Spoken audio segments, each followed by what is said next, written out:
Какой запомнилась нам наша Акулина Петровна Трайзе? Небольшого роста, светленькая, сильным и звонким голосом она всегда была в хорошем настроении, очень позитивная и веселая, всегда поддержит и поможет, поднимет настроение. Прошлый год унес ее от нас, неожиданно, и очень больно это осознавать. Мы встретились с дочерью Акулины Петровны Галиной Генриховной. Когда я в школе училась, у меня была гордость, возникла в один момент из-за того, что ее пригласили на республиканский семинар мелодистов, авторов, самодеятельных именно. Я, наверное, тогда сильно и не задумывалась, что мама свои песни-то поет. А когда вот ее пригласили, она бабушке говорит, что она обязательно должна туда лететь. И вот тогда, наверное, у меня была такая гордость, что мама сама пишет песни, сама пишет стихи. И с Аллахи почему-то получилось, что она одна полетела. И вот это вот распирало, наверное. Акулина Петровна в первый раз была замужем за этническим немцем, отсюда и немецкая фамилия. Молодые люди встретились и полюбили друг друга в далеких 70-х прошлого века. Планировали жить долго и счастливо, но судьба была безжалостна. Акулина Петровна осталась одна с маленькой дочерью на руках. Взгляд иногда бывает совсем другой в жизни, да? Какая-то... Эвены, они сами по себе такие тихие, да, скромные люди. Немцы, наверное, более такие, не знаю, но есть, бывает. Чувствуется. Чувствуется. Угу. Мне даже супруг говорил, так, прекращаем немецкую кровь играть, разыгрывать. Не знаю, бывает. Они, конечно, познакомились, когда папа мой служил. Но он отслужил и вернулся к себе на родину. А они на Алтае жили. А когда он вернулся и родителям рассказал, что там он встретил девушку,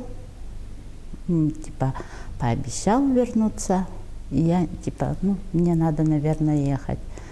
И, естественно, дед сказал, раз ты дал слово, надо действовать, езжай.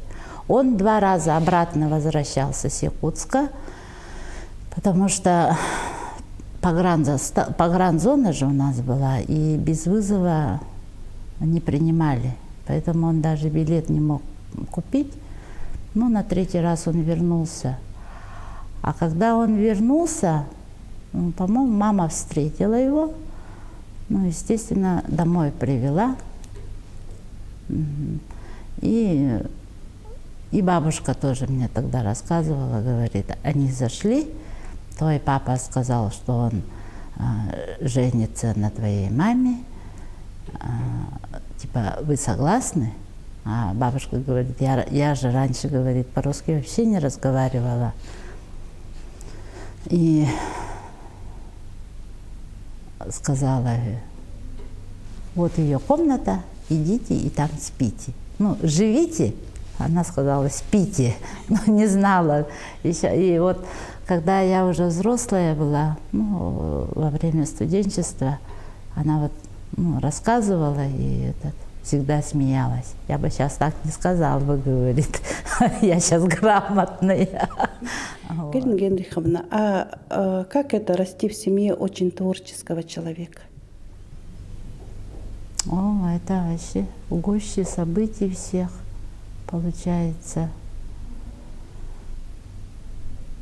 Но иногда бывало так, что мы даже и не знали, что у нее эти творческие порывы, где-то они выплескиваются, да. А потом я поняла, что она когда шьет, эти унты шьет, когда камус выделывает, когда тордох шьет, вот в это время у нее вот это вот просыпается. Короче, 1 стежок, 1 слово, 2 стежка, 2 слова. как-то так. Рождается. Ага. Я, например, так думаю. Ну, все знаете же, что она в 80-х годах, когда мы жили в Оленегорске, она организовала детский ансамбль Чинделика. Естественно, мы туда ходили, я и моя сестра Маша, ну и другие дети были. Но что примечательно, в этом ансамбле участниками были дети оленеводов. Дети оленеводов, родители в стадах, дети в поселке учатся, живут в интернате. И там были и мальчики. И что примечательно, мы же сами украшали костюмы концертные, да, выступать. Вот через неделю выступать, мама все скроит, все соединит, все сошьет, а орнаментарий, она вот все подготовит. К нам приходили дети. Тогда у нас была квартира маленькая, двухкомнатная. В одной комнате бабушка, а в другой комнате мы. Я и две сестры и мама. И вот в этой комнате, представьте, что там 10 девочек сидят и все что-то шьют. А если неправильно узор уйдет, все обратно распарывали. Ну как бы это мы на себе это ощутили. Ну вот такие бывают, да. А когда большое мероприятие какое-нибудь, то ее практически дома не бывало. Она вся там. Пока до последней этой точки не поставит, там в клубе. Дочь и мама всегда были очень близки. Такая неразрывная связь бывает только у по-настоящему родных людей. Дочь – это напоминание о самой первой любви, награда и память, гордость и отрада. Ну, я ей говорю, я прилечу в начале октября, давай-ка, говорю, ты со мной полетишь. Ну, я дома теперь одна с маленькой дочкой своей. Она сказала, хорошо, полетим. Говорит, немножко мне надо воздуха с родной земли. Я, например, когда я маму увезла с собой, я увезла, похоронили мы ее, но у меня не было такого чувства, ну вот похоронили уже, она там, у себя на родине. Как-то, наверное, вот так вот забываешь, что ли, мне казалось, что она в городе. Она в городе. И вот когда, допустим, дочка моя младшая на соревнования сюда летела, я вот в своих этих закромах искала мясо или рыбу. Сын у меня спрашивает, ты что делаешь? Я говорю, я ищу мясо или рыбу. Зачем? Ну, чтобы дочь его везла, там же бабушка. И отсекла, ну, как-то, когда я сказала, там же бабушка, как будто сознание какое-то пришло. Там живешь, думаешь, что она здесь, а сюда прилетаешь, ее-то нет. Ну, тяжело, да, очень тяжело. Особенно тяжело, когда в год теряешь сразу двоих близких людей. Там еще боль не прошла, оттуда ты еще в себя не пришла, а тут уже вторая потеря. Не знаю, как-то тяжелый год у меня был, дался. Основная творческая деятельность Акулины Петровны началась после переезда в город Якутск. Она была активно вовлечена в общественную работу, с удовольствием делилась своими знаниями и умениями. Начались поездки, гастроли. Сегодня на многих мероприятиях можно заметить ее костюмы, которые узнаваемые, и их невозможно перепутать с другими. На выставке музея можно было посмотреть небольшую детскую дошку из пыжика. Обладательнице этой дошки уже 20 лет, но такое тепло и нежность исходит от этой небольшой вещи, бережно передаваемой от ребенка ребенка к ребенку. И вот эта вот теплота, вот это вот, ну, то, что она вот с добротой, да, она все это отдавала. Тут, наверное, больше ее открытость. Ее открытость, то, что вот она, вот, допустим, смастерила костюм, шила костюм и отдала. Вот эта теплота, наверное, вот в этом и есть, да? Душевность, открытость, с доброй душой, с чистыми помыслами она это сделала. И человеку отдала, подарила, допустим. И, наверное, поэтому и чувствуется, что вот бывает же иногда, вот костюм наденешь, да, как-то не в своей тарелке чувствуешь. А тут люди говорят, что надели и как будто всю жизнь с ней ходили.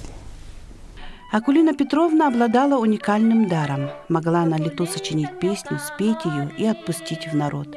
И дальше уже они жили своей жизнью, становясь народными песнями, любимыми и популярными.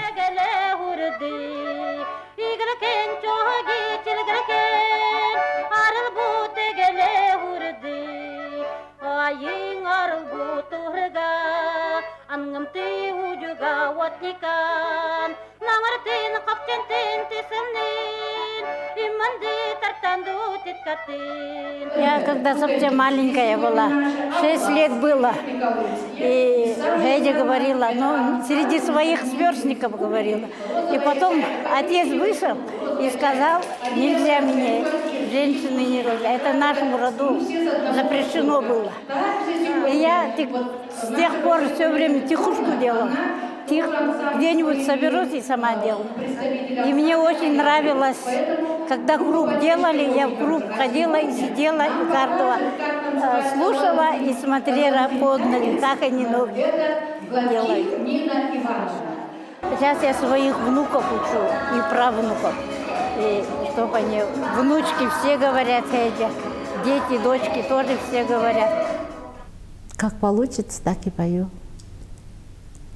Вот на днях, не то что на днях, а перед тем, как сюда лететь, наверное, да, это за неделю, я вышла с работы, пошла на обед, иду домой. И прямо в голове такая песня одна у меня прозвучала. Иду и, ну, вспоминаю, мелодия-то пришла, иду и вспоминаю. Вспомнила. Я зашла домой и раздеваюсь и сестре говорю: Маша, ну-ка послушай-ка, это чья песня? Она говорит: не знаю, чья-то, наверное, из местных. Я говорю: ага. А эта песня «Миньонгу дарангу гиркатникан джори джингавди комнори тарыкам хочангу хетникен». Ну, я ей спела эту песню. Она говорит: первый раз слышу.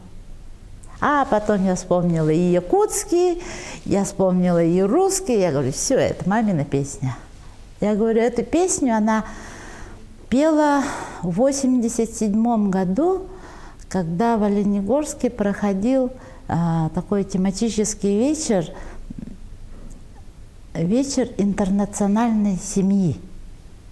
Тогда мама уже была замужем за молдаваном. Ну, короче, там были якутка, бурят, эвенка, молдаван и еще кто-то они были. И вот она должна была другую песню спеть. Я тогда в 9 классе училась, кажется. А нет, 10 класс, это был ноябрь месяц. И она другую песню должна была спеть. Она должна была спеть песню, которую написала, наверное, ну, сочинила в 70-м году. Вот эта песня вошла в сборник песни Оленьего края, первый сборник, помните, да? На эвенском, на якутском, на русском языке песни были северных авторов. Вот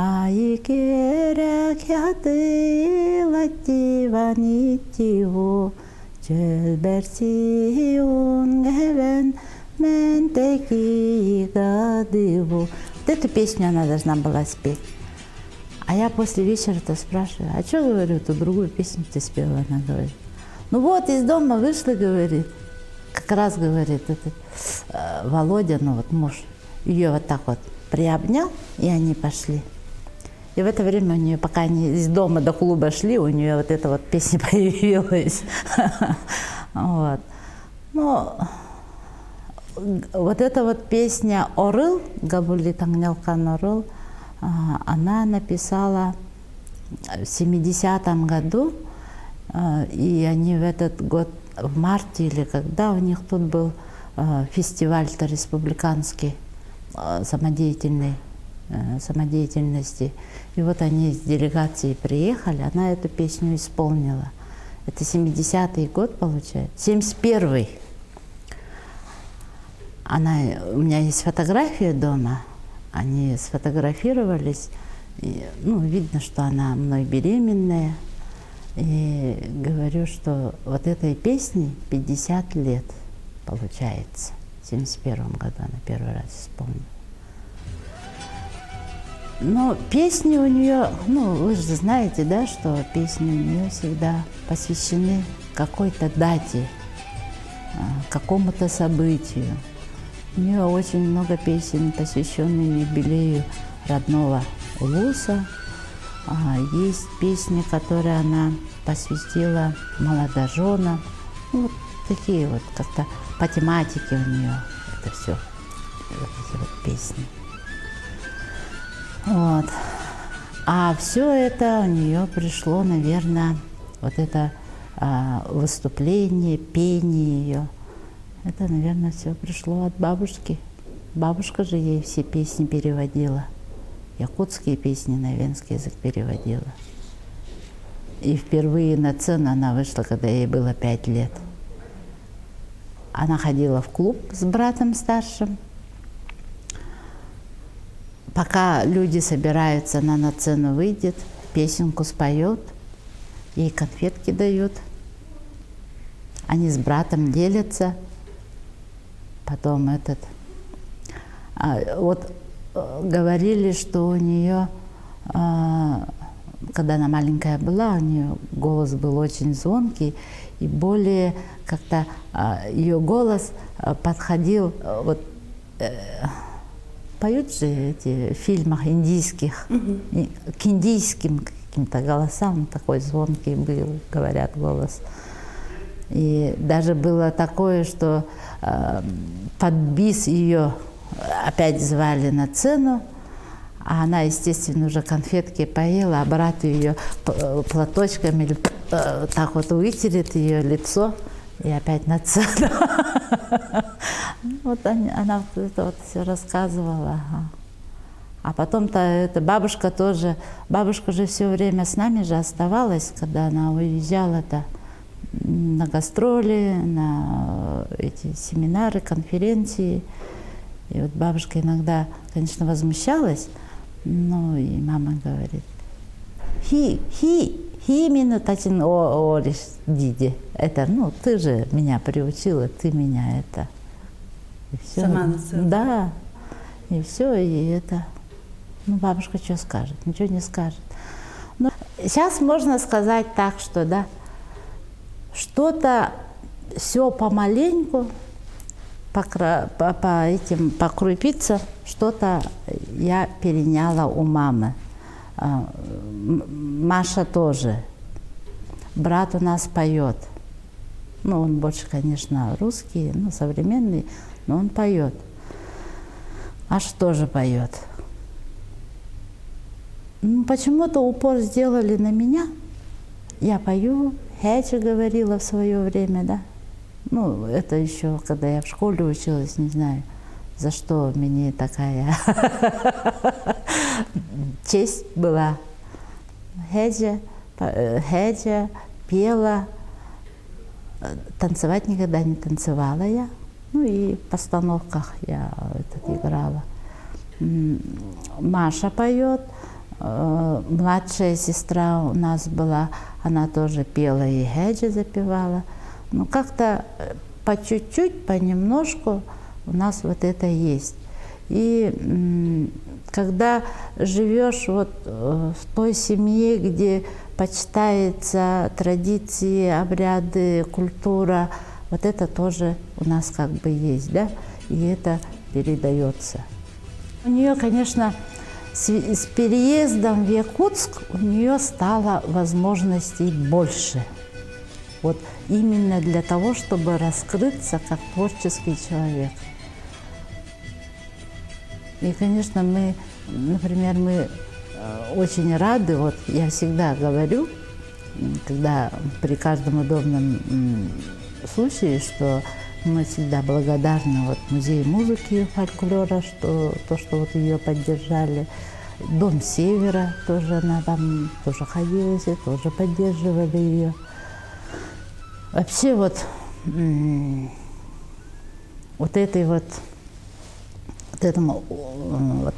как говорят, кругу, да, людей, которые также относились, наверное, были какие-то, интересы вот, в культуре, да, что вот есть человек, от которого можно это все принять, да, получить.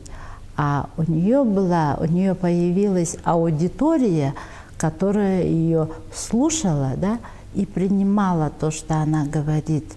И, например, я, как дочка, да, и другие аллайховцы, они, например, гордимся тем, что вот эти вот праздники национальные, встреча солнца, цветение тундры, именно пришло вот в Якутск, потом республиканского значения, из ее уст, из ее подачи. Поэтому мы даже как-то гордимся тем, что лепта внесена жительницей, носительницей, знатоком культуры венской именно с нашей северной аллайховской земли. Уходят безвозвратно по далеким тропам предков наши старейшины. И хочется верить, что оттуда с небес они наблюдают за нами и радуются нашим успехам.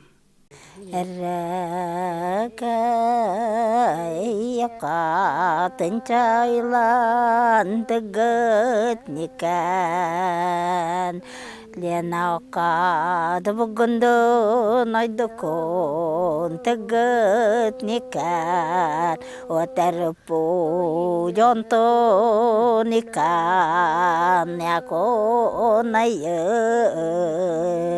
эра хинен турлан бихет гонема тачинehni ngay rồi này